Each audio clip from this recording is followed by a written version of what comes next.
Sejam todos bem-vindas e bem-vindos à 7ª edição do Círculo de Diálogos, o fomento do imprescindível debate entre os agentes do sistema de justiça. É muito comum a crença de estarmos ilimitadamente aptos ao enfrentamento cotidiano de nossas profissões, que, por serem habituais, já estariam inseridas naturalmente em nosso dia a dia e no mundo jurídico. No entanto, seja nos tribunais, nos escritórios de advocacia, nas promotorias, defensorias ou departamentos jurídicos de empresas e estações, por mais que estejamos profissionalmente preparados, sempre há novos desafios. E para o seu enfrentamento, uma habilidade é fundamental: a boa comunicação. Contribuir para a democratização do acesso à justiça através de uma comunicação direta, transparente e de fácil assimilação pelos sistemas tecnológicos, sem prejuízos jurídicos ou sociais, é a proposta do Círculo de Diálogos, implementado pela vice-presidência do TJRM. Com a parceria firmada entre o TJ, através de sua vice-presidência, com a OAB-RN e os veículos de comunicação deste Estado, o Círculo de Diálogos está em sua 7ª edição e, para abrilhantar esta edição, teremos, nessa manhã, a participação especial do Dr. Eric Wilson Pereira e do Dr. Fábio Ataíde, que em breve serão devidamente apresentados aos senhores e senhoras. Este evento terá formato híbrido e seguirá todas as normas de segurança sanitária nos impostas pelos órgãos de saúde em decorrência da pandemia que ainda estamos atravessando. Hoje formam a nossa mesa presencial doutora Bárbara Paloma Vasconcelos, presidente da OAB Subseção Mossoró, desembargadora Maria Zeneide Bezerra, vice-presidente do TJRM, Dr. Érico Wilson Pereira e Dr. Fábio Ataíde, que são os palestrantes dessa manhã. Passo agora a palavra para a doutora Bárbara Paloma.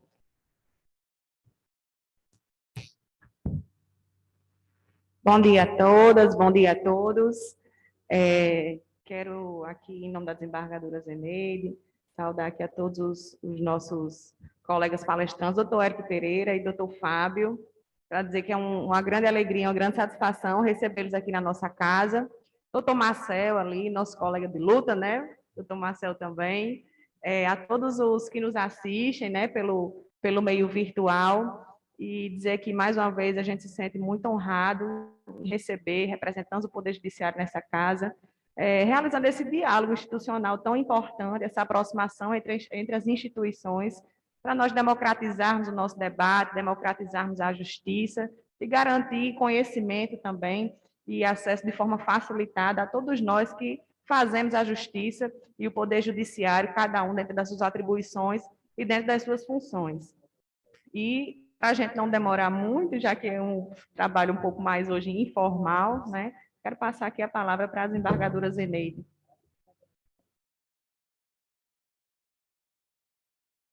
Vou pedir licença, tirar a máscara. Bom dia a todos e todas que estão nos ouvindo. Acho que hoje é mais um dia de grande alegria para todos nós, quando a gente traz um assunto de grande relevância, né? Um dos institutos muito...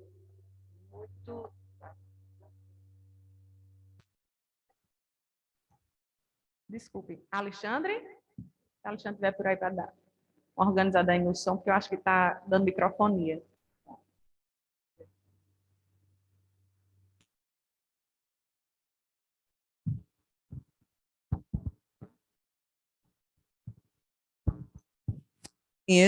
Todos me ouvem? Continuando, nós estamos aí com esse webinário em face do Círculo de Diálogos. Um agradecimento inicial ao doutor Aldo Medeiros, o presidente da seccional RN, também Marcos Aurélio, doutor Marcos Aurélio, que é o coordenador dessa área na OAB, e a nossa presidente da seccional Mossoró, doutora Bárbara Paloma Vasconcelos. Na verdade, o que temos tido e o que temos feito e o que temos verificado com bastante alegria é que esse círculo de diálogos, que foi criado não por mim, viu, doutor Eric, mas por uma equipe da vice-presidência, tipo Fran, tipo Arthur e outros, doutor Fábio, era exatamente fazer isso que a gente faz ao longo de tantos anos, que é aproximar o judiciário e, principalmente, de uma classe fantástica que é o advogado. Acho que nenhuma democracia, nenhum caráter eminente que a gente possa dizer melhor do que uma aproximação com o advogado. É uma coisa fantástica ser advogado. Fui, né? Desde que entrei na faculdade, aprendendo com a doutora Clotilde e doutora Tânia Marim. Após, ainda advoguei bastante. E eu acho que o advogado, eu sinto, quando os advogados vão falar comigo, não só agora, mas anteriormente, eu sinto a ansiedade deles em dizer um retorno ao seu cliente de modo célere. Então, eu tenho uma paixão pela advocacia, porque é dela que eu me casei com Heriberto Scholastic Bezerra, que ama, passou vários anos, 15 anos no Conselho Federal, outros tantos anos no Conselho Estadual, e, através dele, e doutor Marcos Araújo, nosso querido amigo, eu cumprimento a todos os advogados, os estudantes e todos aqueles que fazem a democracia realmente real, ali, naquele momento, in loco. Então, dizendo isso, nós temos esse círculo de diálogos que foi exatamente essa aproximação que nós procuramos, né? E tivemos a receptividade, aquele sorriso largo e light assim, do nosso presidente, e nós trouxemos esse assunto, esse instituto tão preciso que a gente abra as ideias, né, de todos nós que trabalhamos nesse aspecto. Então, estamos aí hoje com o doutor Eric Pereira, meu professor de Direito Constitucional, fantástico professor. Amo, eu vou dizer a Patrícia, mas um amor assim fraternal, um amor de um homem que realmente vive a Constituição Federal. E é esse homem mesmo que a gente precisa, aquele que está posto lá nos primeiros artigos da Constituição Federal. Ser gente. Eu acho que nós somos doutores, mestres, especialistas, mas será que somos gente? Será que a gente entende, compreende a ansiedade dos outros? E é isso que o advogado faz, e é isso que esses dois baitas caras estão aqui em Mossoró, graças a Deus. Ontem estivemos assim numa live em Pau dos Cerros, e para expandir, para incutir na nossa mente melhores reflexões desse Instituto do IRDR. Então, o nosso professor, doutor Eric Pereira, é professor da Universidade Federal do Rio Grande do Norte, é membro da Academia de Letras Jurídicas do Estado, é mestre e doutor em Direito Constitucional pela PUC São Paulo. E, além disso, é gente. A outro, nosso querido juiz, doutor Fábio Ataíde, é juiz auxiliar da vice-presidência, e olhe, todos que nos ouvem, é aquele homem que eu digo sempre que ele está assim no limbo, assim, uma coisa assim maravilhosa, quando a gente fala qualquer assunto com ele com esses olhões verdes que ele tem, ele fica dando uma resposta assim fantástica. Eu tenho uma profunda admiração por doutor Fábio Ataíde, que desde o tempo da corregedoria, que trabalha conosco e nos dá muita luz. Então, ele é professor do Departamento de Propedêutica e Processo da Universidade Federal do Rio Grande do Norte, doutorando pela Universidade Federal do Paraná, na linha da pesquisa de Direito, Poder e Controle. E também é gente.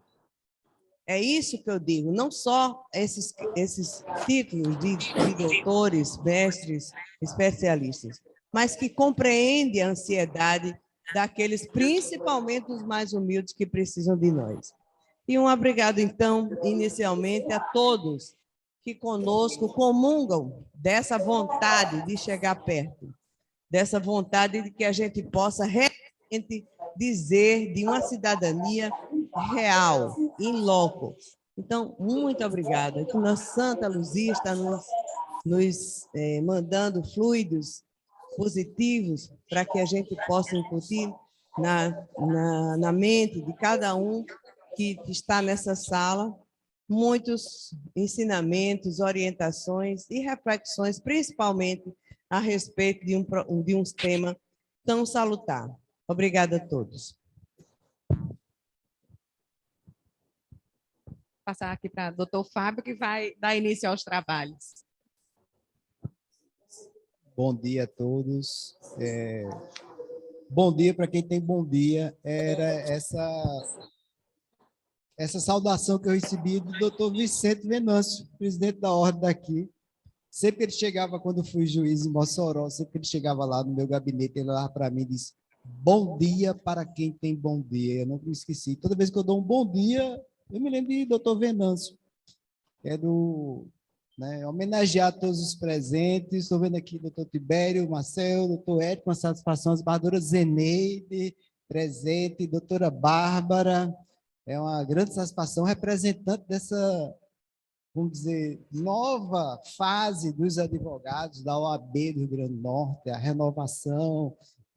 Eu acho que a OAB, como eu vinha falando com o professor Érico, a OAB de Mossoró é muito ativa, é muito proativa, né?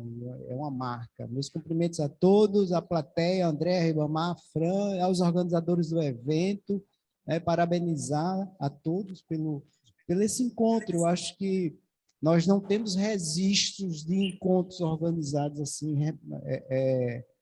que é tão importante. Quando a desembargadora, já no início do ano da gestão dela, resolveu fazer um encontro, um ciclo de diálogos, precisa dialogar com quem? Com os advogados. Não dá. A justiça mudou, já mudou, hoje já foi com a corda, nós ainda estamos discutindo modelos de gestão e modelos ultrapassados. E esses, tanto os juízes de um lado como os advogados de outros, estão, às vezes, sem entender para onde a coisa está indo, porque simplesmente não dialogam, né? E as reclamações são constantes de ambos os lados, né? A reclamação dos advogados em relação aos juízes e os juízes em relação aos advogados é um rio caudaloso.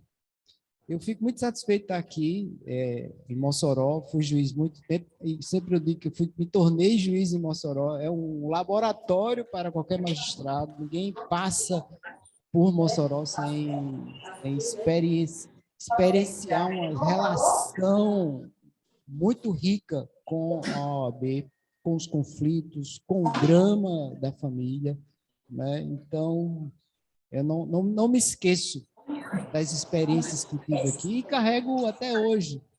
Eu me lembro de um caso, e eu já estou fugindo até do assunto, mas quando a senhora falou, doutora Bárbara, eu me lembrei, né? Que experiência incrível. Era uma situação na vara de família em que o pai tinha recebido o FGTS e obter parte daquele FGTS para abater a dívida, alguma coisa assim. E eu tinha negado. Eu tinha negado porque não tinha direito, e invoquei a jurisprudência dos tribunais superiores. E tive uma grande lição dessa mulher analfabeta. A desembargadora falou, se aproximar do povo, né, se aproximar dessa pessoa, dessa mulher analfabeta, recebeu do advogado dela que o juiz tinha negado o direito dela, do filho dela. E eu estava com muita fome nesse dia, com muita fome. Na hora final da hora do almoço, não é uma hora boa para se procurar o juiz. Mas ela procurou o juiz, né? E a primeira reação que eu tive era de não atendê-la. Mas, enfim, sei que ela entrou meio sem nem ser permitida, ela avançou assim. E ela trazia lixo com ela. E pegou o lixo que estava né? Jogou assim na minha mesa. Comida velha, estragada. Que mulher incrível. E eu fiquei sem entender.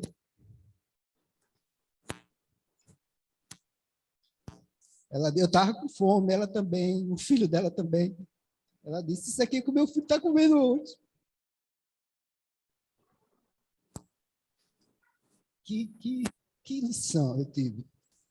Meu filho, me desculpa, eu me emociono porque foi muito forte para mim essa cena. Está no lixão. Eu encontrei ele comendo isso. E o pai dele recebe dinheiro e o senhor nega? Que lição. E aí, pronto, o direito foi embora. Não existe mais direito, né, nesse momento. Existe outra coisa, né? Existe outra coisa. E já não tem mais hora de almoço, não tem mais nada, né? Chamei o pai dele, pedi para o oficial de justiça, e naquele momento trazer o pai dele. Foi buscar o pai dele. Quando o pai dele chegou, eu repeti o mesmo gesto que ela fez comigo. Eu peguei aquele resto de comida e joguei na mesa. Pá. E ele ficou sem saber o que ele disse. Se é o que seu filho vai almoçar hoje. E aí, o pai dele não resistiu. Pagou. Ninguém resiste. Né? Dentro da fome, do lixo. E a gente está vivendo uma séria. Né? As pessoas estão passando fome. As pessoas precisam do judiciário. E, às vezes, o que o judiciário tem a oferecer são portas fechadas. Né? Formalidade ou o ritual do direito. Então, humanizar o judiciário é fundamental. E é por isso que nós estamos aqui. Então, humanizar como? Né? Como resolver? Como ter uma justiça mais justa? Nós precisamos qualificar as decisões, criar regras que impliquem mais segurança, mais previsibilidade, é o desafio, e um novo sistema de gestão. É preciso um novo sistema de gestão dos conflitos, ou das questões jurídicas. Esse microsistema de gestão das questões jurídicas, né, nós temos implantado desde o Código de Processo Civil, mas é um sistema que vale tanto para o processo civil como para o processo penal. Dá para passar o slide? Não sei se está no comando aí.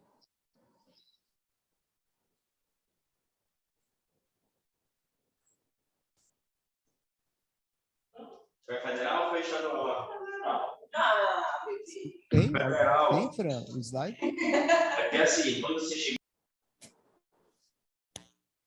Pronto. Entrou.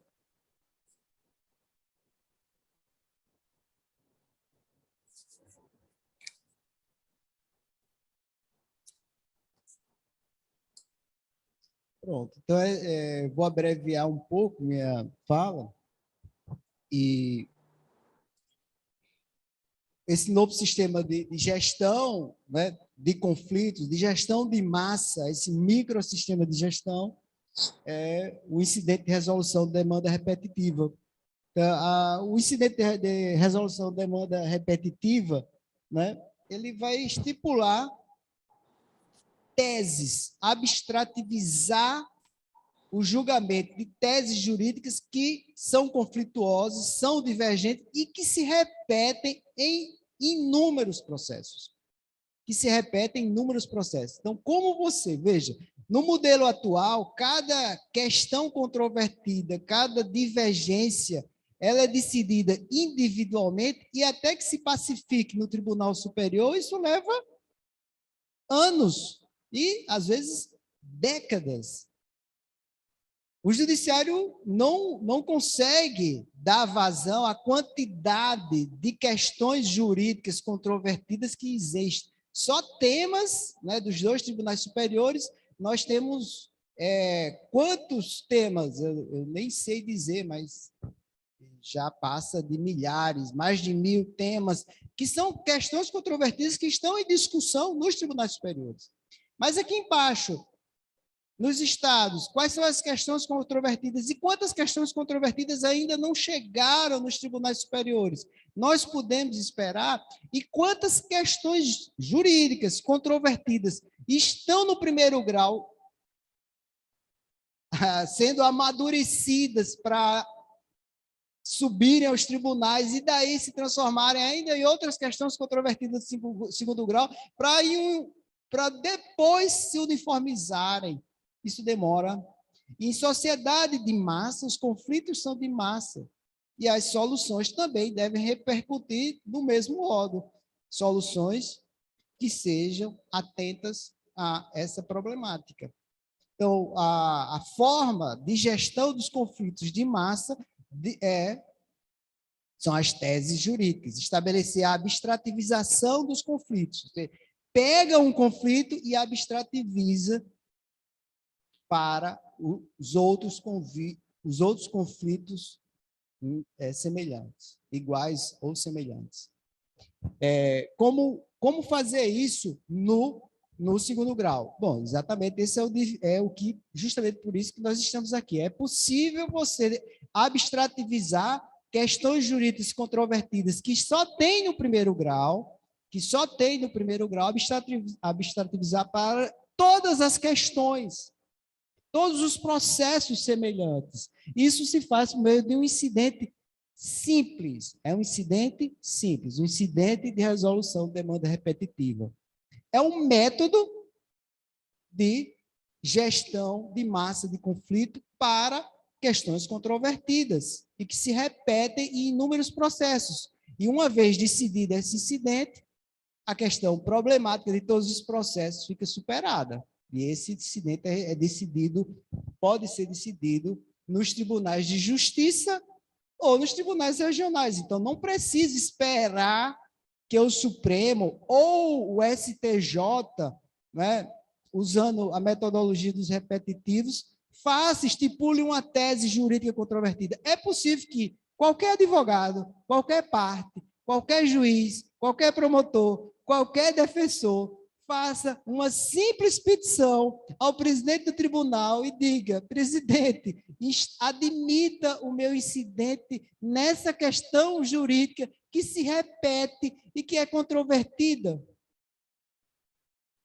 Veja, lá em Natal, os juízes da Fazenda possuem várias ações de execução e eles estão divergindo em inúmeros processos, tanto do município como processos do Estado, divergindo com relação ao método de cálculo.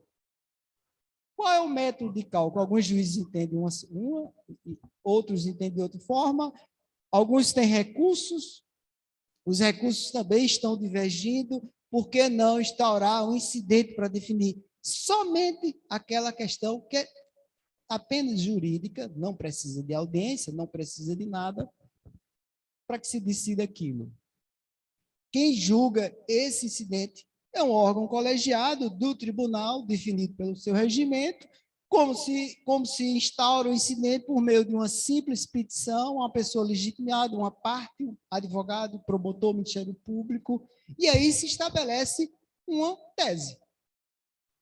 Uma tese é o resumo da controvérsia, a solução da controvérsia. Estipulada a tese, essa tese é abstrativizada para todos os casos em que há aquela controvérsia. Veja, mesmo que não exista recurso, não precisa se esperar o recurso chegar no tribunal para que se estabeleça um incidente desse. Eu posso ter a controvérsia no primeiro grau, vários processos com decisões conflitantes, divergentes. E mesmo que não exista ainda, é importante que veja, observe que isso aqui, né, tem um caráter, qual o objetivo? Tem um caráter preventivo, você antecipa a jurisdição. Tem um caráter preventivo e é típico de gestão de massa e de metodologia de processos coletivos. Pode passar?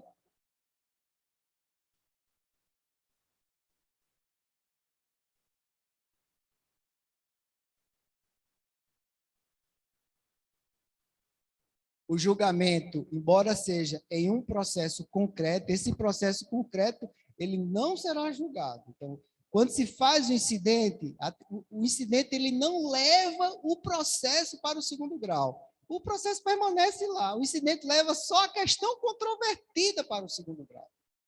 O processo permanece no lugar onde está. O advogado, a parte, quem quer que seja, ou o próprio juiz, leva por petição a matéria para o colegiado, para o presidente. O tribunal, lá, quando chega no tribunal, o presidente leva para a admissão. Na admissão, o presidente vai olhar. É uma questão controvertida, eu tenho multiplicidade? Tenho. Então, eu vou admitir o incidente. Então, não se leva para julgamento o processo, se leva para julgamento a questão jurídica dentro do processo. Eu posso até ter ações diferentes. Eu posso ter uma ação que discuta locação, outra que discuta um contrato, mas naquelas ações tem uma discussão jurídica que se repete, a mesma questão jurídica em vários, e até processos diferentes, mas a mesma questão se repetindo. Qualquer tribunal, né? Então, a inovação é que o Tribunal de Justiça pode estabelecer essa técnica de replicação de questões, decisão de questões jurídicas. Então, ele toma uma decisão, fixa a tese e se replica para todos os outros processos, formando um precedente. E aí há uma discussão técnica, não vou entrar nisso, se isso seria mesmo um precedente ou não, não importa, né? O importante é que se fixe, o Tribunal de Justiça ele pode fixar uma tese. Nós temos 9 incidentes desse tipo no Rio Grande do Norte. Muito pouco, porque imagine quantas questões jurídicas controvertidas nós temos aqui no Estado. Nós devemos ter milhares de questões jurídicas controvertidas, né? Nós temos milhares de casos que estão em divergência no primeiro grau e outros milhares que estão em divergência no segundo grau. Tá?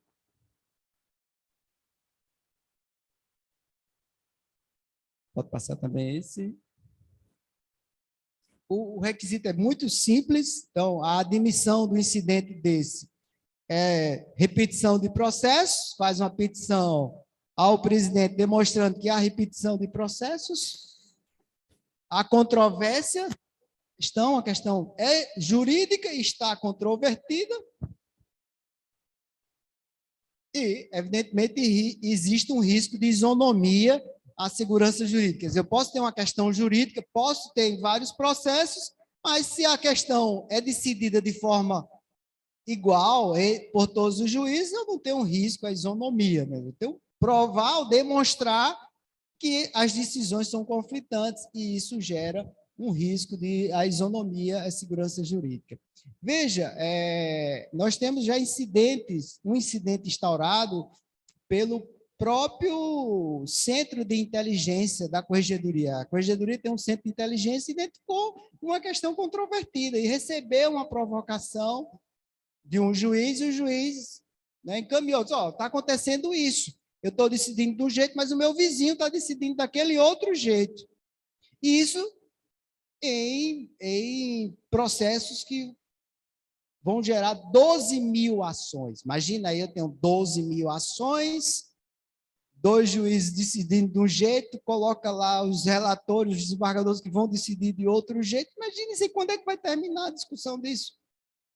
Eu vou precisar esperar que haja decisão, que chegue um recurso? Não. Então, o Centro de Informação, Centro de Inteligência, veja, já antecipa a instauração do incidente de resolução para que aquela questão seja decidida. E vamos passar? Pode passar?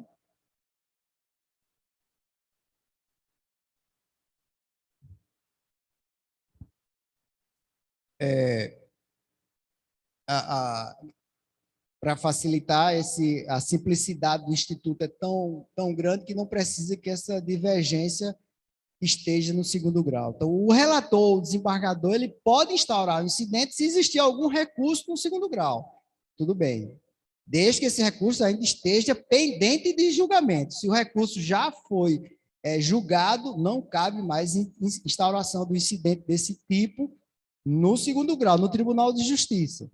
Se não existe recurso, não importa, o incidente pode ser instaurado no primeiro grau, né, como eu disse. Então, é a simplicidade e a flexibilidade, que é uma característica da demanda de gestão em massa. Veja, só para dar um exemplo dessa característica da flexibilidade, do princípio da cooperação aplicada aos conflitos de massa. Nós temos uma demanda lá em Natal, que é a demanda do Parque dos Coqueiros. Então, um conjunto habitacional do Parque dos Coqueiros. Existem muitas ações relacionadas ao conjunto habitacional e os moradores entraram com as ações. Alguns juízes entenderam que a matéria, por conta da seguradora, da Caixa Econômica, que a matéria era da Justiça Federal. Outros juízes permaneceram, então, na Justiça Estadual. Então, nós temos ações, a grande maioria, na Justiça Federal e nós temos ações na Justiça Estadual. Imagina como é que a gente vai uniformizar as questões controvertidas do Parque dos Coqueiros. Eu vou ter juízes federais decidindo de um jeito, juízes estaduais de outro, Tribunal Regional Federal decidindo de um jeito, Tribunal de Justiça Estadual decidindo de outro. O que é que foi feito? Ora, foi feito lá um termo de cooperação entre Tribunal Regional Federal e Tribunal de Justiça, e a ação foi na semana passada, e por meio dessa cooperação dos dois tribunais, todas as partes foram chamadas, convocadas para um acordo. Os processos não saíram dos gabinetes dos juízes federais e estaduais. Cada tribunal designou juízes específicos para presidir as audiências de acordo. Essas audiências de acordo não aconteceram no fórum, mas aconteceu numa escola privada contratada pelos advogados. Os advogados alugaram um grande espaço durante uma semana, uma escola, chamaram as pessoas no próprio bairro, foram até esse local, e quando chegaram lá, tinha lá conciliadores da Justiça Estadual e da Justiça Federal, com juízes federais e juízes estaduais. Você imagina isso 10 anos atrás? Não teria essa possibilidade. A pessoa quer saber quem é juiz federal, quem é juiz estadual, não quer saber, a pessoa quer resolver o problema. E a gente chegava lá, tinha um procurador da Caixa e fazia a oferta. Quer receber ou não quer receber o dinheiro? O que a Caixa fez? A Caixa fez o acordo médio. Ela viu, alguns estavam pedindo mais, outros estavam pedindo menos, ela pegou a média e ofertou a parte. Recebe em quanto tempo? 15 dias. Quem não aceita um acordo desse? Quantas ações foram extintas ou acordadas com uma simples cooperação, só com cooperação de Justiça Federal e Justiça Estadual. Os conciliadores, os juízes, não movimentou um processo. Os juízes estaduais, eu acho que alguns juízes talvez nem ficaram sabendo, porque o acordo foi feito no nível lá em cima. O acordo foi feito até no STJ. Veja, essa decisão já foi lá no STJ, que mandou, desceu para os tribunais, e os tribunais cooperaram para elaborar uma ação conjunta de gestão de massa. Veja como é bonita a gestão de conflitos de massa.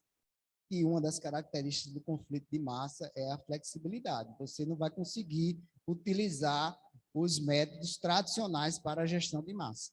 O CNJ, por exemplo, estipulou um prazo, e a gente já deveria ter instalado, os núcleos de Justiça 4.0. O que são os núcleos de Justiça 4.0? É uma forma que o CNJ usa, né, para dizer a justiça do futuro. É como se fosse para a gente comparar, a comarca é o Banco do Brasil. O núcleo de Justiça 4.0 é o Nubank. Ele não existe. Não existe mais o conceito de comarca, nem de jurisdição. O tribunal ele pode criar um núcleo que tenha jurisdição no Estado inteiro, tenha jurisdição num pedaço do Estado, tenha jurisdição apenas para um tipo de ação, e isso será tudo 100% digitalizado. Nada, nenhum ato, não existe. Você não vai numa vara do núcleo fisicamente. Você não vai encontrar um prédio. Né? Você não vai encontrar jurisdição, você não vai encontrar esses limites. Porque o limite agora é tudo digital. Basta definir quais são os temas. E para haver o núcleo, tem que haver um número mínimo de 3 juízes e, bem, alguns requisitos que estabelecidos por uma resolução do CNJ. Mas é a forma de definir gestão de massa. Porque a caixinha da comarca é muito pequena. Você tem milhares de casos, muitas vezes, que se repetem, que se repetem em vários casos. E aqui, por exemplo, o caso no GEPNAC, presidido pela desembargadora, que é o Núcleo de Gestão de Precedentes e de Ações Coletivas. Esse núcleo é mais ou menos, né, um modelo de gestão de massa semelhante ao que a gente está vendo aqui da Justiça Federal. Então, nesse núcleo, ele vai fazer a gestão dos conflitos de massa e de ações coletivas no Estado. O papel dele é identificar esses conflitos, fazer o mapeamento desses conflitos. Mas o interessante é que a desembargadora, além de mapear os conflitos, ela resolveu decidir e acordar os conflitos. Inclusive, foi um desafio. Uma demanda em massa, em controvérsia entre os juízes da Fazenda, em casos da Fazenda e do município, a desembargadora resolveu estabelecer sucessivas reuniões de mediação com o município e também com o Estado para estabelecer a questão controvertida, decidir a questão controvertida nesses casos e homologar um acordo que se deu em um ambiente, em um microsistema. Isso aqui, você tira o ambiente, você tem vários juízes decidindo individualmente, aí você, como do núcleo, você vê a demanda de massa. Então, você leva para um microsistema, fora a parte, nesse microsistema você estabelece tratativas, reuniões, diálogos, tal. Se obteve acordo. Mas só obteve acordo porque os advogados, os procuradores, o Estado, o município, as partes, entenderam que ali era um microsistema, ali é um outro sistema. A gente não está aqui litigando. Nós estamos aqui para buscar uma solução, um processo de encontrar uma solução, cooperando. O judiciário está cooperando para obter uma conciliação. Ou não, mesmo que não tenha obtido a conciliação, o passo já foi dado, o passo foi dado de mudança do método de gestão. Qual é esse método? Não existe, é um conflito que vai dizer qual é o método. Pode ser exatamente aquele que a mulher disse para mim, ó, jogou um lixo na minha cara. Ali é o método. É um método de provocação. Como é que nós vamos lidar com isso? Não sabemos. Mas aí existem os limites legais, né, desembargadora? Como é que a desembargadora ela vai poder fazer acordo nesses processos que está... Era o mesmo desafio lá na Justiça Federal, na Justiça Estadual. A gente pode fazer acordo nos processos lá de baixo, do Parque dos Coqueiros? Foi feito acordo. Foram designados os juízes. A desembargadora também teve que alterar uma resolução do tribunal para permitir que ela tivesse legitimidade para estabelecer acordos em um microsistema, a parte dos juízes com competência natural. Mas como o acordo foi solucionado, foi obtido, não há mais litigiosidade, não há mais conflito. Pode passar?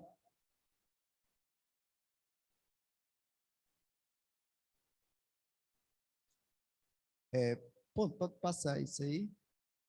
As características do incidente, bem simples, eu já vou terminando. Existe termo limite para instaurar. Esse incidente pode ser instaurado a qualquer tempo do processo. Não existe preclusão, mesmo que o tribunal não admita, ele pode ser posteriormente instaurado a qualquer tempo. Se for instaurado por um desembargador, tem que pelo menos haver um recurso, né? Lá, recursos. Mas se não existir, pode ser instaurado, não tem problema. O relator pode instaurar depois de julgado o recurso? Não.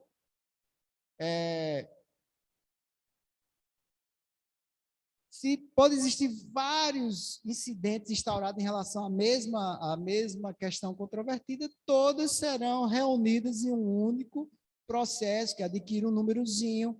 Pode passar? E é feita a decisão de admissibilidade pelo órgão colegiado do tribunal. Então, feita a decisão de admissibilidade, essa admissibilidade ela pode restringir a questão controvertida, diminuir,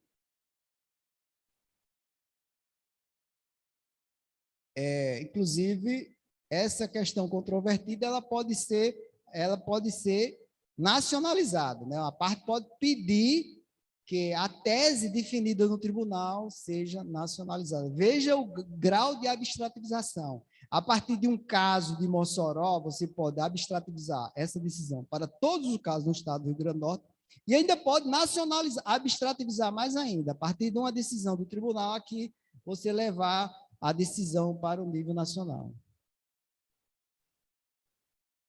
Se a questão já tiver em regime de repercussão geral ou de repetitivos no STJ, aí não cabe o incidente, porque já está sendo discutido a matéria controvertida nos tribunais superiores. Bem, se não existe nenhuma questão, essa questão controvertida, se não está sendo decidida nos tribunais superiores, se ela se repete no Estado, é o caso de fazer a admissibilidade. Então, o órgão colegiado faz a admissibilidade, mas dá para se perceber que é algo simples, não existe nenhum grau de complexidade nessa admissibilidade, pode passar.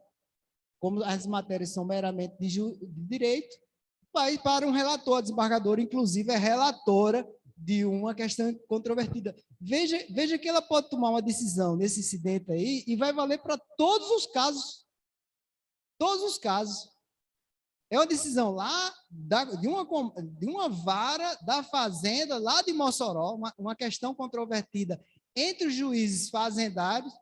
Ainda não houve recurso, salvo engano, mas ela tomando a decisão vai valer para todo o Estado, inclusive para os juízes do juizado. Vai vincular a questão.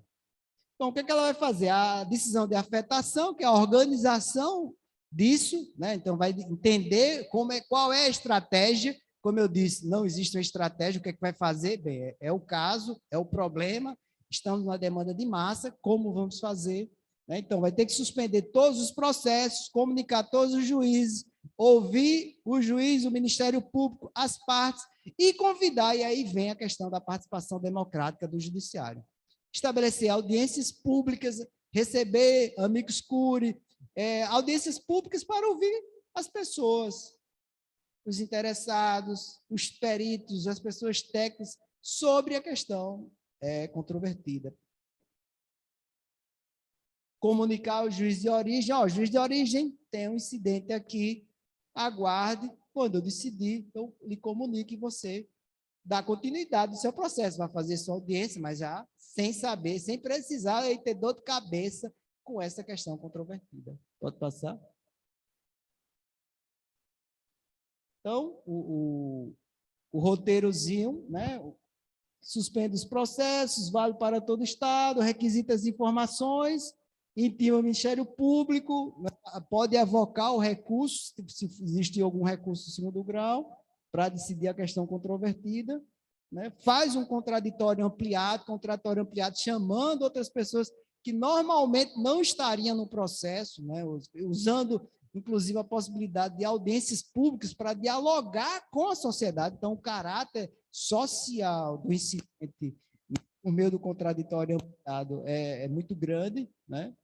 E aí leva o caso a julgamento. Leva a questão a julgamento. Não há justiça mais diferente do que a que se desenha agora. Né? Não há justiça mais diferente do que a que se desenha agora. E qual é o desenho? Nós estamos permanentemente desenhando essa justiça. Não existe mais fórmulas prontas, né, ou modelos acabados para dizer como é que se faz justiça.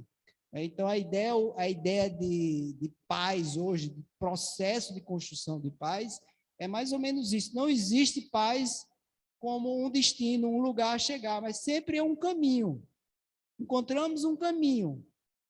Não há mais paz no sentido estático, não existe um método estático de resolução de conflito. Eu quero chegar a tal lugar, a um estado, a uma situação. Não, eu quero estabelecer um caminho de paz.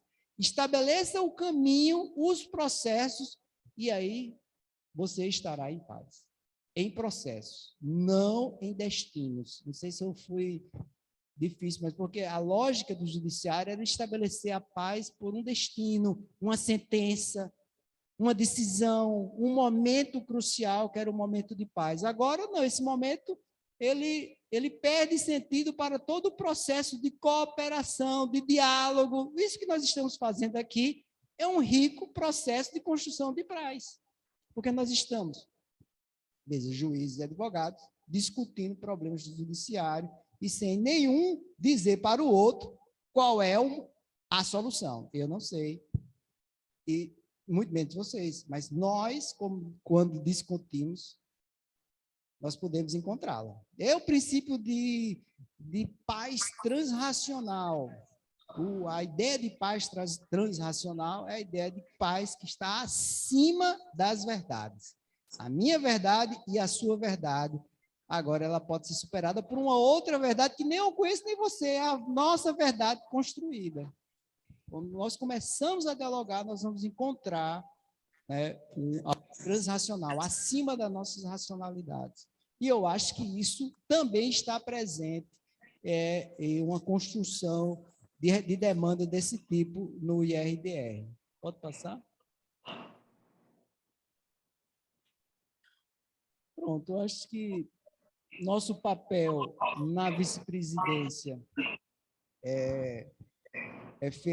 de gestão desses precedentes é feito no GEP, é um órgão que está em processo de implantação.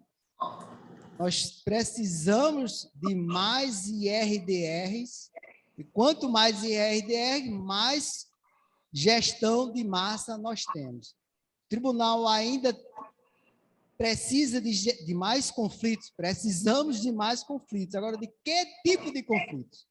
Nós não precisamos de conflitos atomizados. O que são conflitos atomizados?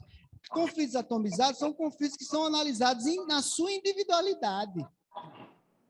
Eu olho só para aquele conflito entre duas pessoas. Na verdade, eu preciso de conflitos holísticos, eu analisar o conflito em sua dimensão inteira, de todos os conflitos. Perceber que aquele caso individual não é um caso individual. Quando eu tenho uma mulher violentada por um marido, isso é um conflito atomizado. Se eu olhar só para aquelas duas pessoas, mas se eu olhar para milhares de pessoas que são assassinadas, de mulheres que são assassinadas diariamente no Brasil, milhares não, mas centenas, diariamente são centenas, isso não é um conflito apenas. Isso é uma violência estrutural. Ou seja, se eu estou diante de violências estruturais, de questões culturais, eu preciso de métodos para isso. E é por isso que nós estamos aqui, para mudar os métodos e convidar os advogados a integrar a luta de mudança dos métodos de construção de paz na sociedade. Obrigado.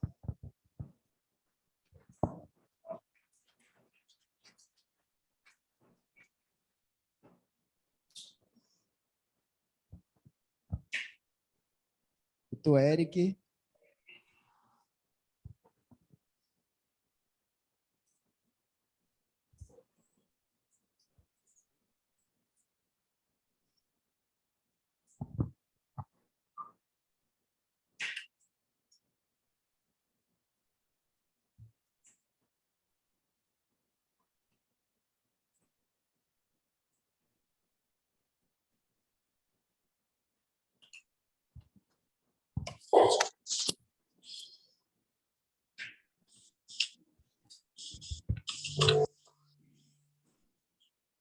Bem, primeiramente, bom dia, né, a todos, todas que fazem parte dessa casa da advocacia.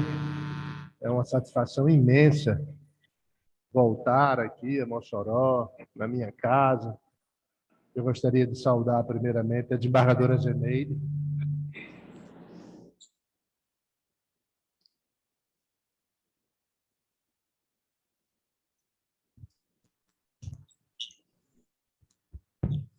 Eu gostaria primeiro de saudar a desembargadora Zeneide, uma mulher precursora à frente do seu tempo, com essas ideias, com esses projetos conhecidos nacionalmente.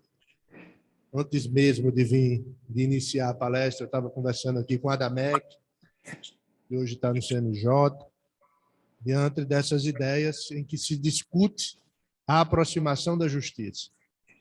E essa aproximação da justiça com a sociedade, ela visa, antes de tudo, não o aspecto formal e material da justiça, mas sim a satisfação de se sentir realizado plenamente pela justiça. E isso é um sentimento de alegria, um sentimento de satisfação. E eu vim aprendendo no carro com meu amigo, professor e colega de universidade, o professor Fábio, e nós dizíamos que a desembargadora Zeneide, ela propõe alegria ao cidadão. Ela não é apenas uma juíza que dá aquela sentença, aquele acórdão, aquela decisão, não. Ela dá uma realização. E essa realização não é de hoje. Essa realização é quando ela, ainda jovem, e esse mesmo espírito de juventude a gente encontra nessas ideias que ela traz e começa a plantar sementes. E são essas sementes não só para os magistrados saberem que a justiça ela é além do Código e da Constituição. Ela é o aspecto social. É o justiça na praça, é o justiça na escola. São esses aspectos sociais que transformam e humanizam os juízes. E é essa humanização que eu gostaria que toda a magistratura visse nessa semente que ela planta, uma grande colheita para os jovens juízes e os jovens advogados, que aqui estão Marcel e Bárbara, uma líder, uma mulher que demonstra uma liderança natural, construída e forjada por ela própria, num sentido de socialização e de coletividade muito forte. E eu tive a honra de poder acompanhar e ver como ela é uma guerreira nessas últimas eleições da OAB. Transformar algo em 30 dias, algo de prospecção, algo que o futuro daqui a 3 anos dirá o quanto foi importante essa participação e essa movimentação, não só do coletivo jovem que Marcel tanto liderou, assim como a participação e a importância da doutora Bárbara. Então, gostaria de saudar a todos vocês. É uma honra muito grande estar ao lado da desembargadora Zeneide, ao lado do professor Fábio. Eu me sinto muito feliz, porque eu acho que o direito está muito além de tudo isso. Nós que fazemos parte da Universidade Federal e temos projetos sociais, o quanto é admirável ver na desembargadora Zeneide essa ideia que ela tem de que o judiciário não é de gabinete, o judiciário não é uma porta fechada, o judiciário não é uma casa rancorosa, o judiciário é uma porta aberta, é uma casa da alegria, é uma casa de acolhimento. E ela faz isso. E faz muito mais, porque ela leva ao interior, quando o CNJ imagina de vir instalar clínicas sociais, nós já temos 7 no Rio Grande do Norte. Então, não precisa ir mais além do que o que ela própria é. E com essa equipe maravilhosa, na nossa conversa de pau dos ferros, eu costumo dizer que não é palestra, foi a nossa conversa de pau dos ferros, nós testemunhamos a importância de ter um judiciário ali, presente, demonstrando o quanto essa socialização faz bem a essas comunidades. E vocês vejam, e aí entrando aí, agradecendo essa oportunidade de fazer na minha história, escrever no meu livro de vida, que um dia estive num projeto coordenado pela desembargadora Zeneide, que sentei na mesa com meu amigo, admirável, e mais agora que nos aproximamos mais ainda, o doutor Fábio, o professor Fábio, por uma visão diferente. Eu vinha no carro com você, mas vinha compreendendo que você pensa diferente. É por isso que essa equipe da desembargadora Zeneide, com o Fran, ligada a 220, não para, é de uma eficiência imensa, e isso faz com que você tenha resultado. E é resultado que o jurisdicionado quer. É resultado. O jurisdicionado ele não está preocupado né? A vocês que estão aí nos assistindo de forma remota, o meu abraço. A Luiz, né, que está aí nessa sala remota, todos vocês, sintam-se todos os advogados do Oeste abraçados. E aí é esse resultado que o jurisdicionado busca. E como eu vou buscar esse resultado? Como é que eu vou buscar essa institucionalização de instrumentos que sejam capazes de inserir métodos possíveis de aproximar sociedade da administração pública? É exatamente no pensamento do professor Sanders, desde 1970, que ele vem falando no multiportas, que o sistema americano já vinha trabalhando esse multi-doors, né? Forced house, que ele tanto aplicou na década de 70. E hoje você vê um judiciário começando a trazer essa multiplicação dessas resoluções de disputas por um processo de escolha, do qual tanto mediação, tanto conciliação, tanto arbitragem, ele hoje vem com esse incidente de resolução de demandas repetitivas, do qual o advogado tem que aproveitar o magistrado participativo, que é isso que a filosofia da ideia do multiportas trouxe. Você tem o magistrado participativo, a exemplo da desembargadora Zeneide, a exemplo do professor Fábio, e o advogado colaborador, o advogado colaborativo. Porque a advocacia ela não pode ser apenas um campo de reclamação. Nós temos que ser um campo de participação de solução. E aí nós precisamos aproveitar esse diferencial que é a desembargadora Zeneide no Tribunal de Justiça, com todo o carinho, com todo o bem, com toda a admiração que eu tenho aos 14 outros desembargadores, todo. E aí eu quero render um carinho e uma homenagem. Mas nenhum deles, com todas as vênias, tem a dimensão social que a desembargadora Zeneide deu ao Tribunal de Justiça do Rio Grande do Norte. É antes e depois dela. Seja com os aspectos sociais, seja com os aspectos festivos, seja com a abertura e a inclusão do advogado, de ser bem recebido. Nós, advogados, que tanto queremos ser bem recebidos pelo magistrado, nós temos nessa desembargadora dos 15 um diferencial. E nós precisamos aproveitar. É isso que nós, advogados, precisamos entender, que nós não precisamos só reclamar.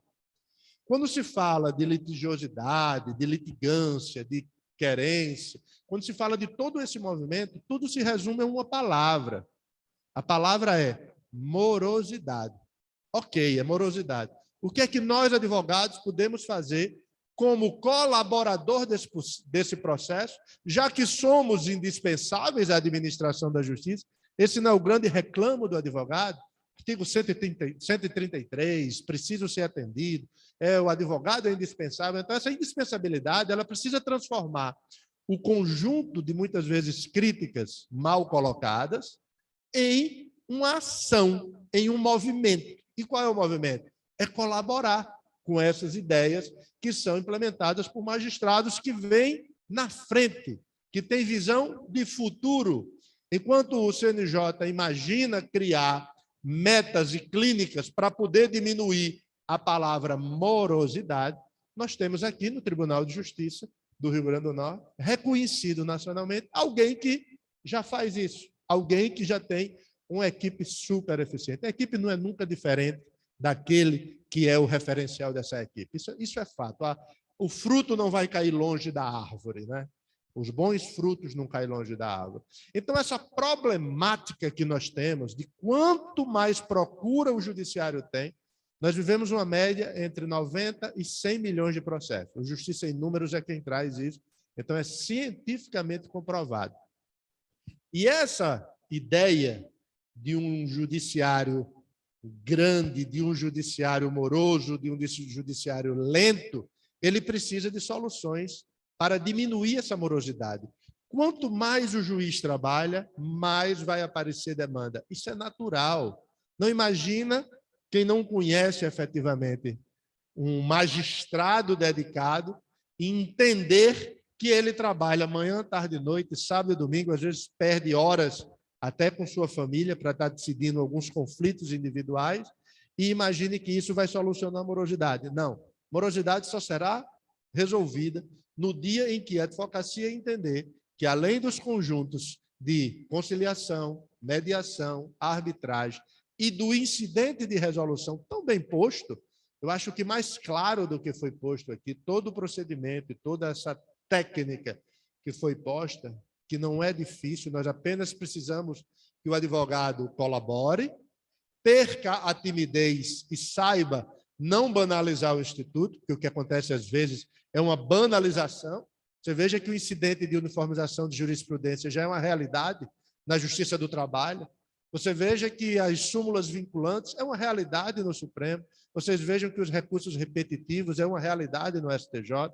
E por que não ser uma realidade nesse Rio Grande do Norte, pequeno, mas tão grande em termos de ações? O Tribunal de São Paulo não fez o que a desembargadora Zeneide está fazendo, o Tribunal de Minas não fez, o Tribunal do Rio, e eu cito os 3 maiores tribunais desse país, eles ainda não fizeram o que nós já estamos à frente de muitas justiças estaduais e federais, com toda a estrutura e desigualdade que a Justiça Federal tem em comparação à Justiça Estadual. Mas a nossa Justiça, por uma questão de vontade, ela foi buscar qual é a alternativa para esse problema da lentidão na Justiça.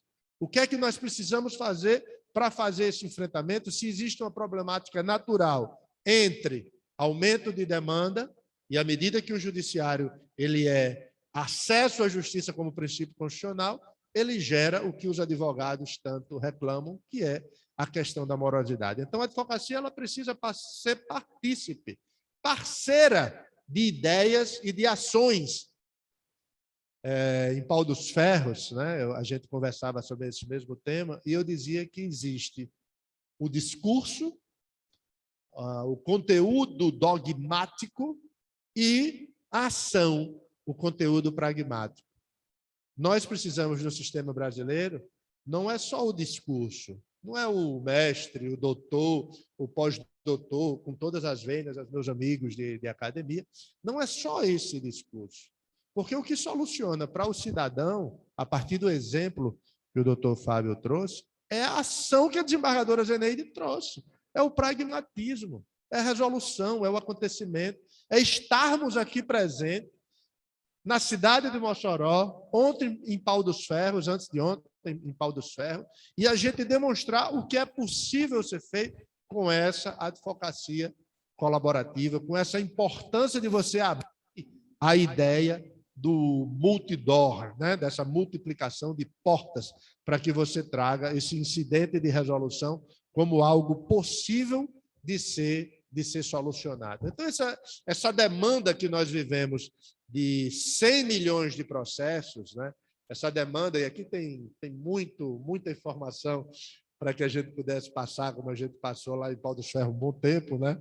Discutimos até jurisprudência defensiva, e os acontecimentos dessa jurisprudência defensiva, que, se nós tivéssemos essa aplicabilidade dessa ação, dessa magistrada, que muito nos honra, a tempo, nós não teríamos jurisprudência defensiva. O advogado não estava discutindo os gatilhos e obstáculos de admissibilidade recursal. O advogado não estava debatendo a ideia que, com o Código de 2015, ela veio tão forte para diminuir demandas, como se o direito formal pudesse destruir o direito material por um erro material, por uma falta de um requisito, que é a grande discussão da advocacia, que é essa jurisprudência defensiva.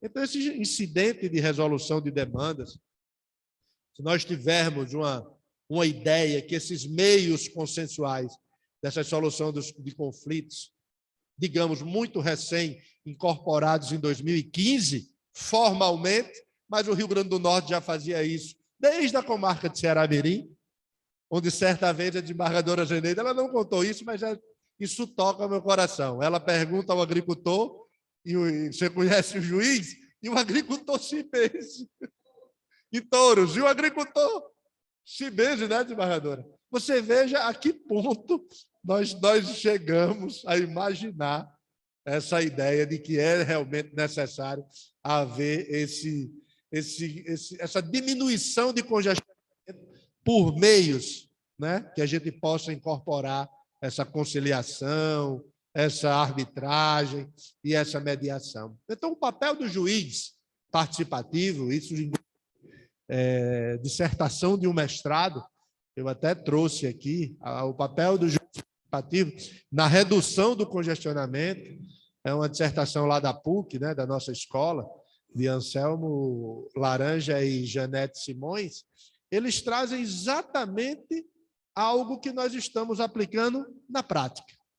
E é esse termo prático que eu gostaria de convocar a todos os advogados, a todas as advogadas, que têm a ideia de um judiciário eficiente, que têm a ideia de uma busca de um judiciário acessível, no sentido de resultado para o cidadão, sociedade e estados. A gente conversava lá na quejeira lá de Açu, professor Fábio, sociedade e Estado, eles não têm hierarquia. Existe a soberania estatal, do qual essa soberania é apenas para organizar esse Estado. Mas sociedade e Estado, eles são iguais, num pensamento de Habermas. Então, se eles são iguais, por que não transformar essas ações, essa constitucionalização dos direitos, numa entrega efetiva a quem busca o judiciário?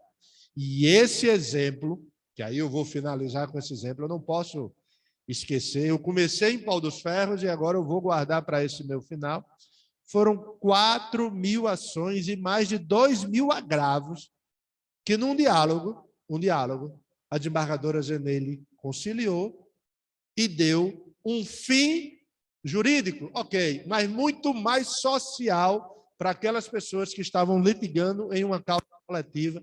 E eu digo porque eu sou testemunha de que o meu amigo Gondim, Carlos Gondim, guerreiro, militante, advogado barriga no balcão, como a gente tanto usou, ele tinha uma reclamação. Resolveu abrir o diálogo. Porque a justiça está demorando, porque tem gente falecendo, porque tá... Quando ele abriu o diálogo e passou a ser participativo, passou a ser colaborativo dentro de uma visão de um magistrado, que é essa a realidade, o acordo foi feito. E ele me fala a felicidade dos pais, das famílias. Imagine 4.000 famílias no estado como o nosso, pequeno, ter feito a conciliação e ter recebido em 15 dias, como disse aqui o professor Fábio, em 15 dias recebeu o que ele esperou 10, 20, 30 anos para que a justiça lhe desse uma solução e diante sempre do estado recorrente.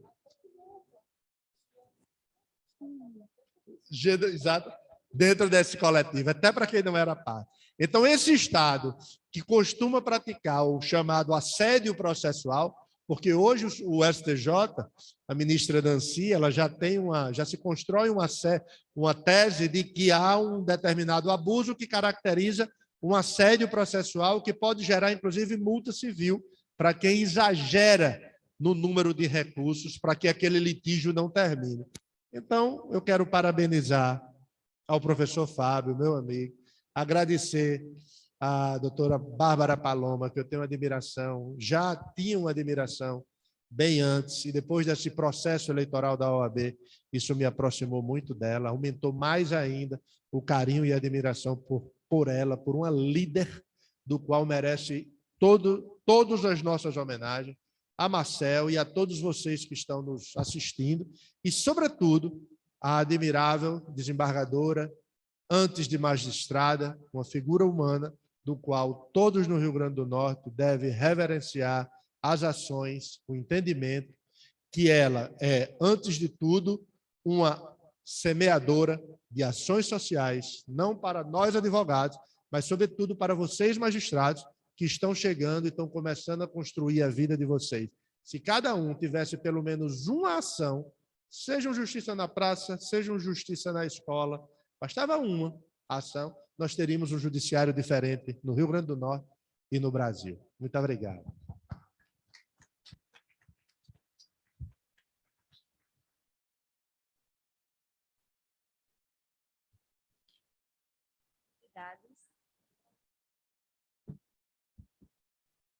Agradecemos as palestras, as palavras dos convidados.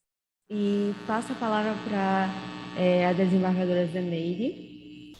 A senhora quer vir aqui ou eu levo o microfone até a senhora?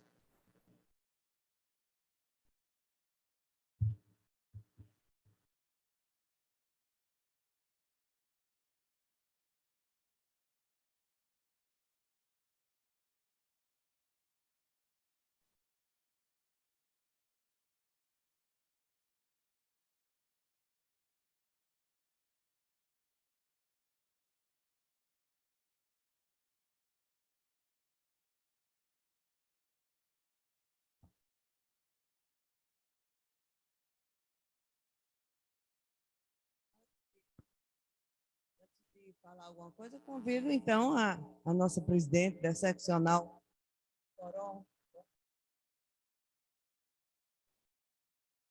Vasconcelos.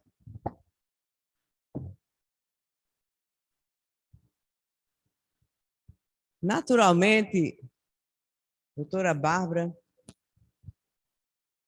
doutor Eric, doutor Fábio, e os que estão aqui presentemente, e os ainda que estão na sala virtual,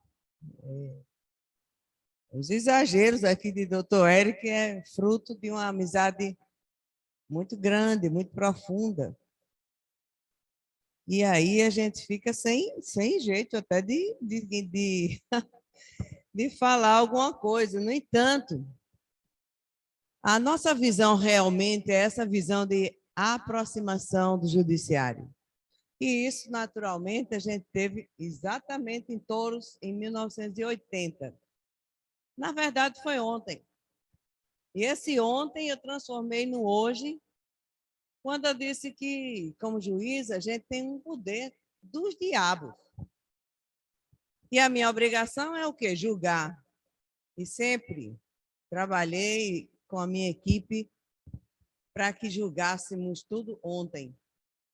Trabalhamos. Eu estava aqui conversando com o Fran, a chefe de gabinete da vice-presidência, e eu estava assustada quando ela me disse que hoje nós recebemos, quase 300 processos. E distribuímos para os nossos assessores 100 processos. Rapaz, em canto nenhum do mundo, do planeta, você vê uma quantidade de processos nessa estirpe. Nós já andamos aí pelos Estados Unidos, pela Europa. Quem está aqui sabe o que eu estou dizendo. E não existe esse número violento no plano judicial.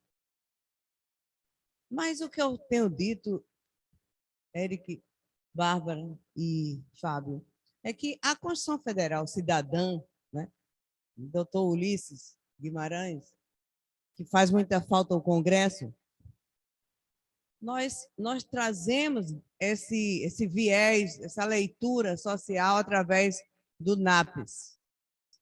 Quando a gente pôde institucionalizar o NAPES. Quando foi isso? Um dia desse. E quando, Fran, a data? A instituição, quando criamos o NAPES. Em 2009. E nós estávamos no caminho verde, cheio de rosas, desde 1980. Qual é a diferença? Quando, então, a Constituição Federal determinou que tivéssemos, que os tribunais tivessem essa leitura social, nós já tínhamos há muito tempo. Aqui mesmo tem uma juíza fantástica, na época, a doutora Fátima. Hoje nós temos aí vários juízes, é assim, só para exemplificar, a doutora Cíntia, com esse olhar lá dentro da prisão, e outras, doutora Lena, e outros juízes que se preocupam não só com o mistério que ele tem de julgar, mas com aquele que, essa emoção do doutor Fábio hoje, contando essa história, com H, uma história com H. É uma visão que o juiz tem quando chega na comarca e se depara com o pobre, com o humilde, com aquele que tem medo até de entrar nas salas. Ele tem medo. Quantas vezes eu disse, meu filho, por favor, você é o melhor advogado. Não espere pelo seu advogado. O advogado tem milhares de ações. Coitado, trabalha com só o cão para dar um retorno ao seu cliente, ou pago ou não, se ele for ético, como o que está aqui do nosso lado, os que estão, aliás, nessa sala. Mas vá lá, mas eu tenho medo do juiz. Eu tenho medo, eu tenho várias pessoas que têm medo de entrarem na Justiça Federal, aquele prédio imponente, inibe, o coração da gente chega a bater. Eu, quando era estagiária, eu ficava muito assim, meu Deus, eu vou na Justiça Federal. E doutor Eric lançou aqui uma coisa fantástica. Não existe essa dimensão de federal, estadual, existe povo que precisa ser recebido e muito bem pelo juiz, não é pelas pessoas que estão ali ao lado do juiz, pelos servidores. E eu fiquei muito encantada com um advogado de Brasília que ligou, a minha assessoria sabe. Quando eu cheguei na vice-presidência, o pessoal que era ouvido, né, as partes, pela assessoria, eu disse, aí, não, mas doutora, eles vão lhe incomodar. Deixa incomodar, criatura. E ele ligou, acho que eu nem vou dizer o nome, mas o senhor conhece muito, o cara assim de expressão nacional. Ele disse, não, eu quero falar com a desembargadora Zeneide. Eu disse, sou eu, queridinho. Ele disse, não, mas a senhora é a senhora mesmo? Eu disse, meu amigo, sou eu, fale. Qual é a sua tese? Eu estou com o número do seu processo, diga o que o senhor quer. Que eles não acreditam que o desembargador está ouvindo. Não, eu quero ouvir, eu quero sentir. Eu acho ruim essa pandemia, porque a gente não vê os olhos. O nosso projeto NAPES, tem uma coisa assim, um nome assim grandioso, entusiasmo. Eu sempre digo que a gente está sempre namorando nos primeiros momentos, nos primeiros, né, Fábio? Os primeiros dias que a gente se preocupa, a gente brilha os olhos, a gente se arrepia. E é isso que os projetos vão para frente por conta do entusiasmo das equipes. Então, o que eu tenho a dizer foi isso inicialmente, mas perguntar se tem alguma pergunta, né? Tem alguma questão, tem alguma sugestão por alguém que está virtualmente ou mesmo os que estão aqui presentemente.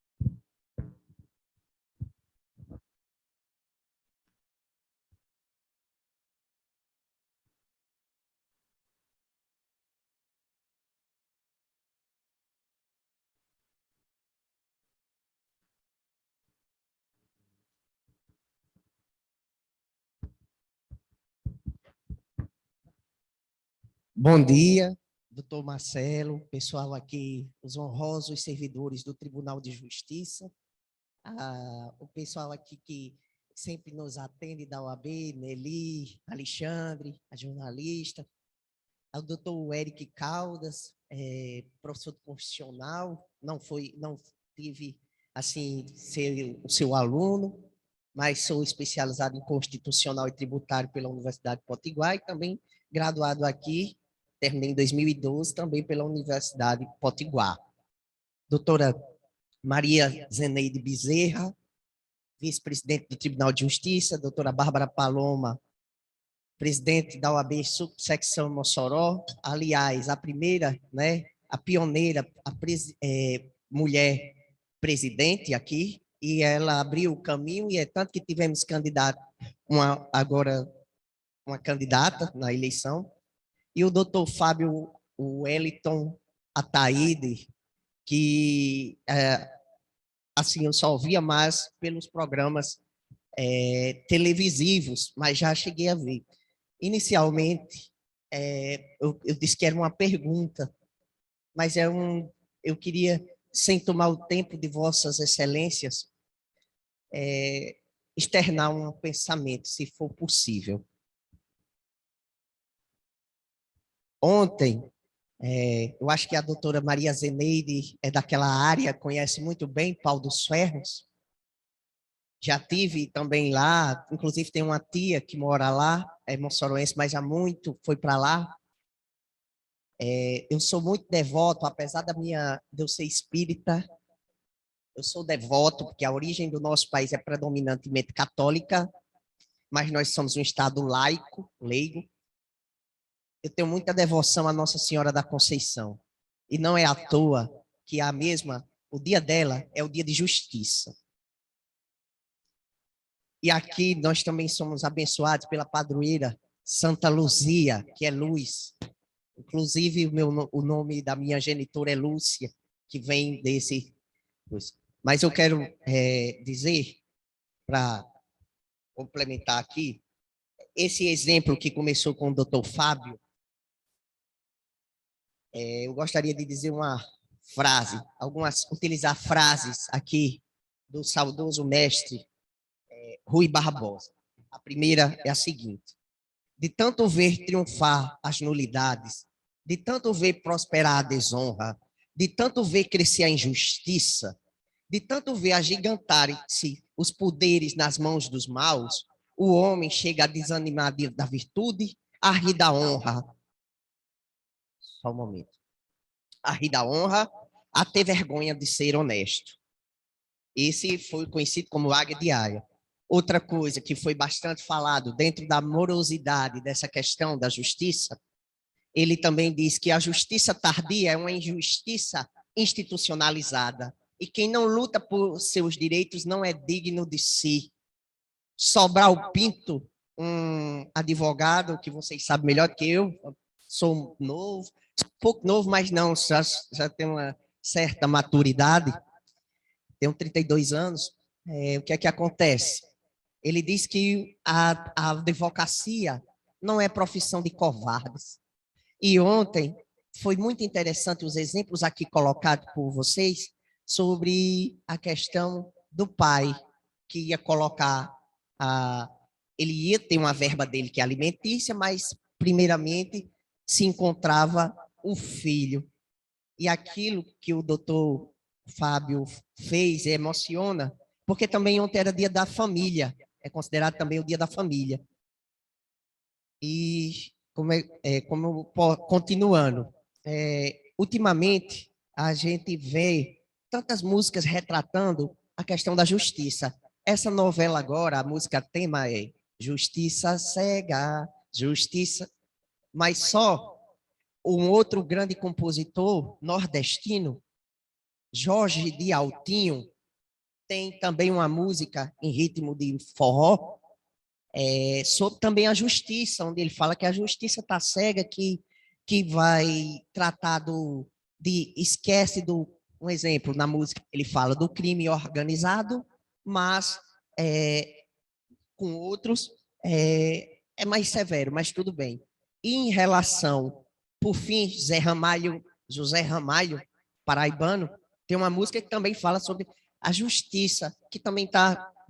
Mas essa justiça, essa vem de ser cega, o ideal é que, no caso, é Têmis, a deusa da justiça, vocês sabem melhor do que eu, que ela usa a espada para ser a força do direito e a imparcialidade, não vê a quem está julgando, seja rico, pobre, negro, branco, qualquer que seja a sua religião ou a opção de gênero, seja lá o que for. O que o doutor Eric Caldas disse aí sobre a morosidade, primeiramente o que o doutor Fábio colocou, que o pai, né, ele requisitou o oficial de justiça a presença do pai, ela ali, era o sentimento dela, ele se colocou, houve a alteridade, que é a capacidade de se colocar diante dos outros. Porque o doutor Fábio Ataíde atendeu. Claro que ele é uma pessoa que atende, que busca atender, mas muitos outros, às vezes, não vão atender, até porque o senhor falou num caso que é a hora do almoço. Mas ali o senhor estava bem iluminado, intencionado, e fez a justiça, fez com que ela abrisse os olhos nesse sentido. E diferente não é o que a desembargadora Zeneide vem fazendo na época do Justiça na Praça, que é aproximar, tirar a documentação da população mais humilde, isso por várias edições, que agora essa pandemia veio dificultar muito o trabalho, e também aqui eu faço um apelo para que, aos poucos, o judiciário vá voltando ao presencial, claro, dentro do plano dos estudos, mas o juiz, muitas vezes, ele não atende alguns, não estou generalizando. Eu fui estagiário de um juiz, que hoje ele está lotado, Ceará Mirim, José Herval Sampaio Júnior, que ele tinha um programa aqui, Conheça Seus Direitos, na TV Mossoró, hoje, nossa TV, e era muito... todo mundo chegava, a gente via os mais diversos casos lá, conversava. Na época, quem era o corregedor, se não me falha a memória, era o desembargador Cristóvão Praxedes, mas a senhora também já veio na época de corregedora e já conheceu esse programa. Hoje ele está por Ceará Mirim, mas reside em Natal, mas jurisdiciona lá. Mas ele sempre veio com essa visão de aproximar, porque antes, quem é que tinha acesso à justiça? Seja a população, o magistrado ou a um desembargador, a quem quer que seja, a um promotor, que é de justiça, a um procurador, mas hoje, aos poucos, está se abrindo. É porque essa evolução, ela é lenta, ela é gradual, não é de uma hora para outra, não é uma efemeridade. Em relação ao que o doutor Fábio falou, ele atendeu e existe na palavra, na Bíblia, que de tanto uma mãe, tanta decisão salomônica, né, do rei Salomão, que era muito sábio, que duas mães reivindicavam a guarda da criança. Só que cada uma queria, e ele fez o seguinte, ele colocou que quem fosse a verdadeira mãe, ele ia partir. Então, a criança ao meio. Mas o que aconteceu? A verdadeira mãe disse, não, não quero. Então, ele descobriu que a verdadeira era aquela, e não a outra que estava, assim, reivindicando. É um senso de justiça muito grande. Ocorre, agora, já se encaminhando, que o doutor Fábio disse da mãe, ali ele fez verdadeira justiça, se resolveu. Assim como a questão dos coqueiros, se ali fosse jogar um incidente de assunção de competência, quanto tempo esse processo não perduraria? Se cada justiça, se o cidadão não quer saber quem é o juiz, se é o juiz do trabalho, se é o juiz federal, se é o juiz de direito, ou se é o procurador do trabalho, o procurador da República ou o promotor de justiça. E outra coisa, na Bíblia existe, assim como o doutor disse da amorosidade, doutor Eric, que uma coisa que demorava de 15 a, que já perdurava por 20 anos, em pouco tempo, resolveu e em 15 dias ia ter os seus valores. Agora, eu gosto, a Bíblia fala que o juiz, às vezes, atende aquela pessoa que o procura, porque alguns, né, não pode generalizar, alguns porque querem se ver livre da reivindicação. Sim, desculpa. O tempo da reivindicação da pessoa. Mas eu quero aqui deixar o seguinte, por favor, continue com essas iniciativas e eu faço, não deixem que um laudo pericial decida, porque vocês têm o livre convencimento motivado ou persuasão racional do juiz. Um laudo decida a vida das pessoas, pois eu sou vítima de uma injustiça em exame de DNA. E quando se enfrenta poderosos, a gente vê muita dificuldade, mas o que a gente está vendo é que a justiça, seja no caso da Boate Kiss, no Rio Grande do Sul, ou seja, no caso que foi no Fantástico, onde atropelou umas pessoas, uma pessoa que tem uma certa condição, prender e agora desenterrar, desarquivar todos os processos. Então, é difícil fazer justiça, não é fácil. E eu queria agradecer e dizer que muito obrigado e que continuem essa missão. Um bom dia, um bom trabalho, um bom retorno. Que Nossa Senhora da Conceição e Santa Luzia os levem aos seus destinos. Os oradores, né? Como é seu nome? Tibério. Qual é a sua OAB, Tibério? 11800 Mossoró, tá vendo, Bárbara? A jovem advocacia fazendo presença aqui do webinário. Obrigado, viu, Tibério? Mais alguém que queira fazer com objetividade algum questionamento, alguma pergunta, alguma sugestão? No chat da sala online só tem elogios, né? Ao evento, às iniciativas, mas não surgiu nenhuma pergunta. Pois bem, então,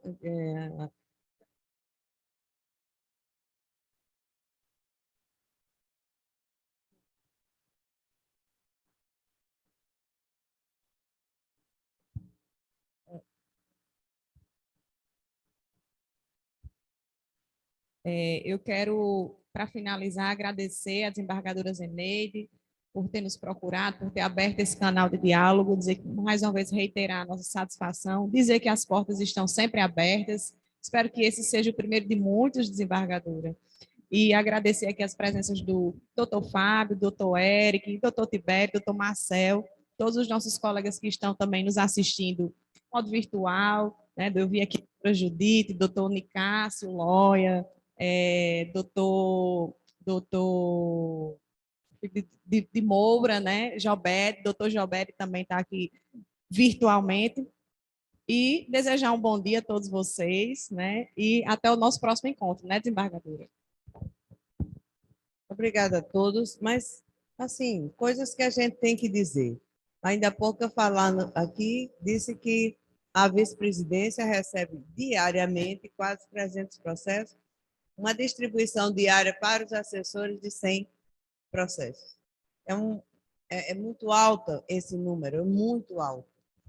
E dizer também ao nosso advogado aí, doutor Tibério, que durante a pandemia, nós crescemos em termos de produtividade.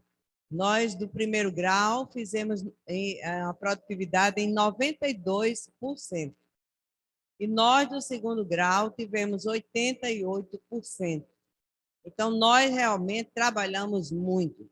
Mas é bom que num seminário como esse, num ciclo de debates como esse, num ciclo de diálogos como esse, a gente diga que nós temos, sim, varas que têm 30 mil processos, principalmente as varas da Fazenda, que são essas que nós estamos chamando para dentro do judiciário as próprias partes, os seus advogados, o Estado e o município. E eu tenho dito, doutor Érico, que nós estamos, sim, fazendo um trabalho de formiguinha, junto a quem? Aos procuradores do Estado, aos procuradores do município, para que eles passem a ter a visão conciliatória, porque a autocomposição é o único caminho que o judiciário terá. Não tem outra expectativa senão a autocomposição, através das conciliações, mediações, e de todo esse acervo de caminhos que a gente tenha. E na hora que a gente faz essa homologação desses 4 mil processos, beneficiando a não sei quantas pessoas, né, famílias, e inibindo quase 80 mil recursos, olha só que coisa fantástica. É uma coisa que só nós que trabalhamos, que alimentamos, que tomamos essa água da homologação, a gente compreende. E nós temos, sim, doutor Érico, baitas advogados conosco, que têm o mesmo pensar. E nós estamos trazendo os procuradores do Estado. Onde é que o Estado, no país, no mundo, não existe? A justiça nos Estados Unidos é uma coisa assim, chega a quantos processos? Chegam pouquíssimos processos. Na Europa, igual. Qual é a pessoa que chega perto de um juiz americano? Qual é? Doutor Eric. Sim, é porque eu queria dialogar com meus colegas. Qual é? Ninguém chega, né, doutor Eric? É uma coisa assim, do outro mundo, o juiz. E é esse outro mundo de um juiz que a gente tem que acabar. Pelo amor de Cristo, como é que pode? A gente é pago por aquele lá que está pescando lá em Rio do Fogo. E aí eu não posso atendê-lo? É um horror, é um horror. Então, nós tivemos, sim, uma produtividade enorme agora. E vamos continuar tendo, se Deus quiser. porque essas varas assoberbadas, principalmente as da Fazenda Pública, de 30 mil processos para um juiz, 27 mil processos, 28 mil processos, 26 mil processos. O juiz fica enlouquecido. O que é que eu vou, né? O que é que eu vou decidir? Qual é a prioridade? Porque, para mim, não existe processo com prioridade. A prioridade é a minha. Uma vez, logo que eu entrei na magistratura, antigamente, que horror, eu ia procurar um juiz para retificar um nome. É um absurdo, um absurdo. Graças a Deus mudou. Mas antigamente, olha, esses aqui a gente deixa porque é uma retificação. A gente vai ver um ADIM que entrou. Eu quero lá saber de ADIM, criatura. Eu quero saber aquele que chega. Aquilo, a demanda minha é importante. Por isso que eu digo, amigos, procurem o judiciário. Não tenham medo. Não tenham medo. Se forem mal atendidos, procurem a corregedoria. Olha, tem um setor que é corregedoria, é para ouvir reclamações, para ouvir até muitas palmas que a gente recebeu. Isso tudo tem um caminho. Então, essa seccional de Mossoró, assim como a seccional de Pau dos Ferros, nos permitiram um agradecimento assim tamanho do Oceano Atlântico, doutora Bárbara, porque doutor Aldo entendeu a nossa mensagem, doutor Marco Aurélio, que é do setor lá em Natal, da OAB Natal, também entenderam que a gente precisa trazer os advogados para dentro do judiciário. Tomar café, sim, tomar café. Bater papo, sim, tomar café. Bater papo, tomar água gelada. E é isso que faz crescer o judiciário conjunto, porque nós somos todos iguais. Qual a diferença? Eu tenho apenas que julgar. Mas os pedidos, nosso colega disse que o advogado não pede, nem, mas tem que alguém falar para o juiz o que quer. Então, obrigada a todos. Obrigada, Fábio. Ele sempre está conosco, há muito tempo está conosco. É um belo juiz e, principalmente, uma pessoa fantástica. Doutor Érico, trouxemos aqui para dentro dos nossos trabalhos outras pessoas que fizeram os círculos de diálogos, todas elas comprometidas com essa leitura social que a gente tem que levar e tem que levar cada dia mais. Muito obrigada. Eu acho que nós estamos informalmente, eu não gosto de formalidade, eu perguntaria, então, eu passo a palavra aqui, num agradecimento assim, trazendo aqui em Mossoró, Santa Luzia, para que elas nos abram bastante os nossos olhos e que a gente possa, com esses olhos, agora que a gente está com essas máscaras, a gente possa dizer que está feliz sim, que estamos aqui na terra da liberdade, pontuando, alicerçando a vida nossa de juízes, de advogados, de partes principalmente, em torno de suas demandas. Doutor Érico. É uma honra muito grande poder participar desse ciclo. É uma honra muito grande aprender cada dia, em cada momento. Esses 2 dias que nós passamos juntos foi um grande aprendizado, foi uma aproximação com a visão humana, a visão humanística que a desembargadora Zeneide passa para nós e, sobretudo, me aproximar do meu amigo, colega de faculdade, de quem estávamos em departamentos separados e hoje estamos humanamente juntos, né? Que é o professor Fábio. Rever a minha colega, a minha amiga Bárbara, uma satisfação imensa estar aqui na OAB de Mossoró e com meu amigo Marcel. Isso faz com que a gente renove a nossa esperança de que é possível ter, sim, um judiciário construído e forjado nessa ideia promissora da desembargadora Zeneide de aproximar sociedade e Estado, administração pública, diminuindo a burocratização que nós vivemos e concedendo materialmente, concretamente, o anseio de toda uma sociedade, de todo o jurisdicionado. Então, para mim, é uma satisfação imensa. E agradeço a todos vocês mais uma vez.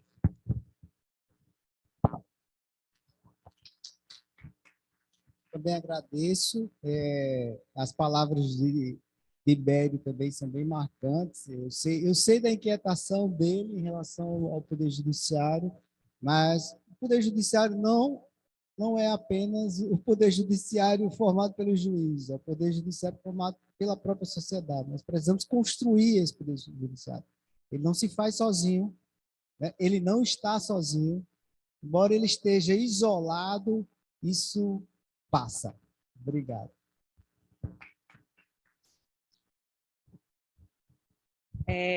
Agradecer mais uma vez a presença de todos, as palavras elogiosas do meu amigo Toérico Pereira, né, dizer que a recíproca é verdadeira, de respeito e de admiração, né, de um advogado realmente que a gente tem que se espelhar na trajetória de grande sucesso. Acho que todos nós advogados um dia estamos almejar também chegar ao patamar de doutor Érico Pereira.